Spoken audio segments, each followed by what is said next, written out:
বিনোদন জগতের মডেল ও অভিনেত্রী সুনেরা বিনতে কামাল তার অনবদ্য অভিনয় দক্ষতা দিয়ে দর্শকদের মন জয় করে নিয়েছেন। অভিনয়ের পাশাপাশি তিনি সামাজিক মাধ্যমেও সক্রিয় থাকেন। সম্প্রতি অভিনেত্রী একটি স্ট্যাটাস দিয়েছেন, আর এই স্ট্যাটাসেই নেটিজেনদের নজর কেড়েছেন তিনি। নিজের একাকিত্ব ও আত্মপ্রেমের এক গভীর বার্তা তুলে ধরেছেন এই অভিনেত্রী।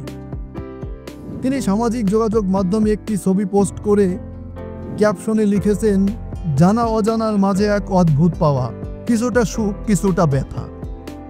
অভিনেত্রীর এই কথাগুলো যেন জীবনের চড়াই উতরাই এবং এর মাঝে নিজের অস্তিত্ব খুঁজে পাওয়ার একটি ইঙ্গিত দিয়েছে বলে মনে করেন নেটিজেনরা। অভিনেত্রী আরও লিখেছেন, সব ভুলে না ভুলে দিন শেষে ভেবে যাই শুধু নিজের কথা। আমি ছাড়া কে আছে আমার, থাকবেই বা কে, তাই ভালোবেসে যাই আমি আমাকে সবসময়। সুনেরা বিনতে কামালের এই দুঃসাহসী ও আত্মসচেতনতামূলক বার্তার প্রশংসা করছেন নেটিজেনরা। তার এই স্ট্যাটাসের কমেন্ট বক্সে অনুসারীরা জানিয়েছেন তাদের মনের কথা।